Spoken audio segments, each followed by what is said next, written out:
অসমৰ সৰ্ববৃহৎ জনগোষ্ঠী কোচ ৰাজবংশীসকলক জনজাতিকৰণ প্ৰদান নকৰাৰ বিৰুদ্ধে সমগ্ৰ ৰাজ্যজুৰি কৰজিছে সদৌ অসম কোচ ৰাজবংশী সন্মিলনী। জনজাতিকৰণ প্ৰদানৰ লগতে ভূমিপুত্ৰৰ দ্বাৰা অন্যান্য পিছপৰা জাতিৰ প্ৰমাণপত্ৰ প্ৰদান, শিলশাকুত অৱস্থিত সন্মিলনীৰ মুখ্য কাৰ্যালয় চিলাৰাই ভৱন উচ্ছেদ কৰি পুনৰ নিৰ্মাণৰ বাবে উত্তৰ গুৱাহাটীৰ ভূমিত শীঘ্ৰে সন্মিলনীৰ নামত মুখ্য কাৰ্যালয়ৰ আবণ্টন দিয়া, ৰূপশ্ৰী বিমানবন্দৰৰ নাম যাতে দুষ্ট চক্ৰৰ হাতত পৰি কোনো কাৰণতে নাম সলনি হ'ব নোৱাৰে তাৰ দাবীত শনিবাৰে বোকাখাত জিলা কোচ ৰাজবংশী সন্মিলনীৰ উদ্যোগত দুঘণ্টীয়া ধৰ্ণা কাৰ্যসূচী ৰূপায়ণ কৰা হয়।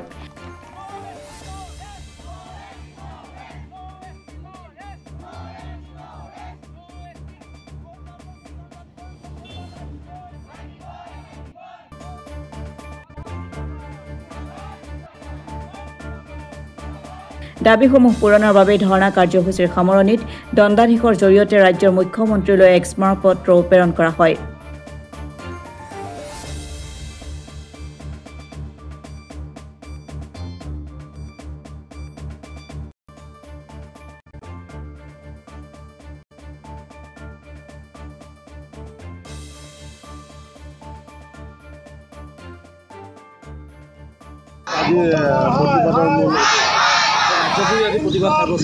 ধন্যবাদ আপোনালোক সকলো চেনেল আমি আমাৰ কোচ ৰাজবংশী সন্মিলনীৰ তৰফৰ বা বোকাখাটৰ তৰফৰ আমি আপোনালোকক ধন্যবাদ জ্ঞাপন কৰিছোঁ।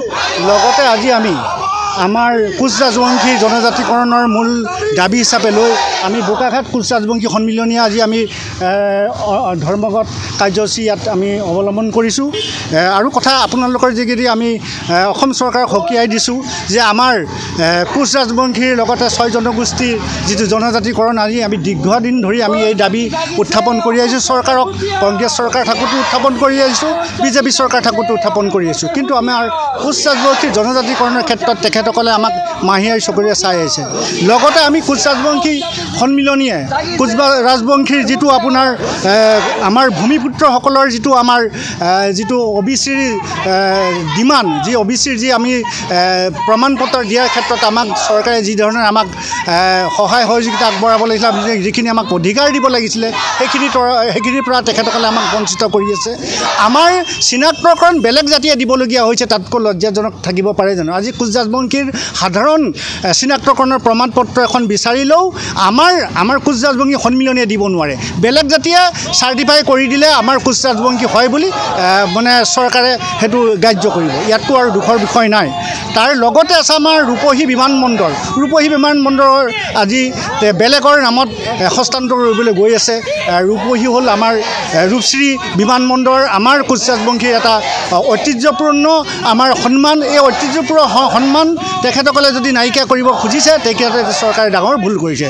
লগতে আমাৰ শিলশাকুত থকা আমাৰ যিটো আমাৰ ভূমি, যিখিনি ভূমি আছিল তাত আমাৰ কোচ ৰাজবংশীৰ সদৌ অসম কোচ ৰাজবংশী সন্মিলনীৰ এটা কাৰ্যালয় আছিল, অফিচ আছিলে, সেইটো শিলশাকুৰ যেতিয়া উচ্ছেদকৰণৰ সময়ত আমাৰ শিলশাকুৰ যিটো ভৱন ভাঙি দিয়া হ'ল।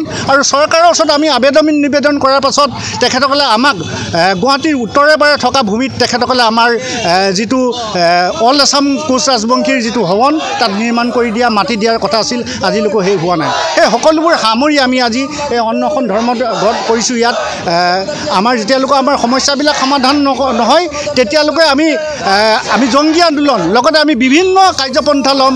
হয়তো আমি নিৰ্বাচনতো অৱতীৰ্ণ হ'ব পাৰোঁ, আমি ৰেল অৱৰোধ কৰিব পাৰোঁ, আমি পথ অৱৰোধ কৰিব পাৰোঁ, বিভিন্ন আমি কাৰ্যসূচী আমি ল'ব পাৰোঁ। যদি আমাৰ যিসমূহ দাবী আছে এই দাবীসমূহ তেখেতসকলে যদি পূৰ্ণ নকৰে তেতিয়াহ'লে আহিবলগীয়া সময়ত আমি হয়তো 2026 আমি বিধানসভাত চৰকাৰৰ বিপৰীতে আমি থিয় দিব লাগিব পাৰে। হয়তো আমি পথ অৱৰোধ, ৰেল অৱৰোধ এনেধৰণৰ আমি কাৰ্যসূচী আমি হাতত লৈছোঁ।